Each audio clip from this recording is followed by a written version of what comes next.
چھپڑ بازار کے لے لیں یا کہیں پہ بھی لے لیں، جو انکروچمنٹس ہیں ہم نے اس کا آپریشن کا جو پہلے بھی چل رہا تھا، لیکن چھپڑ بازار اور بھون روڈ یہ دو ایسے ایشوز ہیں جن پہ جب بھی ہم کہیں پہ جاتے ہیں تو ہم سے کہا جاتا ہے کہ آپ ان کو پہلے جو نا، یہ کبھی بھی ایڈمنسٹریشن یہ اس کو نہیں کروا سکی یا اس ٹائپ کی باتیں ہوتی تھیں.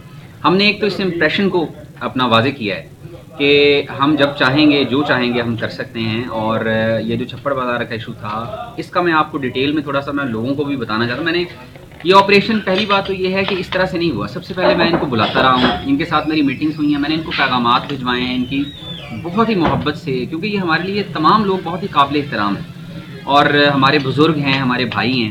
تو ہمارا یہ مقصد بالکل نہیں ہے، قطعاً نہیں ہے کہ کسی بندے کو اٹھا کے پھینک دیا جائے. یہ بالکل غلط امپریشن ہے. ان لوگوں کو بلایا، بہت ہی پیار محبت سے ان کو ہم نے سمجھایا کہ یہ انکروچمنٹ ہے.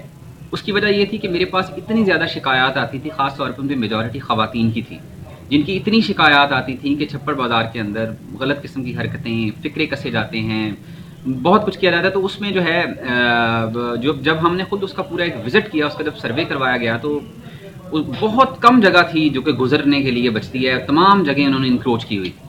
اس پہ ہم نے جو ہے باقاعدہ ایک اپنا پلاننگ کی، ایک پالیسی بنائی اور اس میں ہماری جو ہے پالیسی بہت واضح ہے، بالکل زیرو ٹالرنس ہے. دوبارہ یہاں پہ چھپڑ بازار میں ہم کسی کو نہیں آنے دیں گے.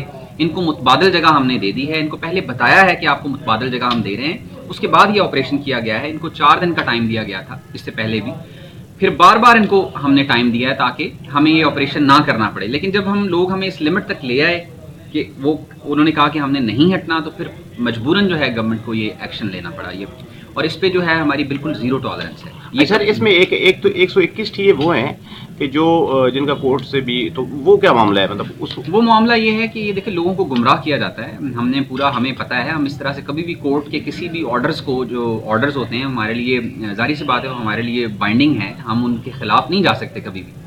اس میں ایشو یہ ہے کہ کورٹ کی طرف سے کبھی بھی کسی کورٹ نے یہاں پہ ٹیا لگانے کی اجازت نہیں دی، اور دنیا کی کوئی کورٹ انہیں اجازت دے گی بھی نہیں. مسئلہ یہ تھا کہ کورٹ نے کہا تھا کہ ان کو متبادل جگہ دے دی جائے تاکہ ان کا کاروبار متاثر نہ ہو. متبادل جگہ ان کو جواب دے دیں تو آپ ان کو اٹھا دیں. لیکن ان لوگوں نے اس کو ایک بنا لیا کہ یہ اپنا رائٹ بنا لیا کہ ہمارا یہ حق ہے اور ہم اس پہ جو بھی چاہیں گے کریں گے. تو ہم نے ان کو پہلے متبادل جگہ دی، متبادل جگہ دینے کے بعد پھر ہم نے ان کو وہاں سے پراپرٹی کی دنیا میں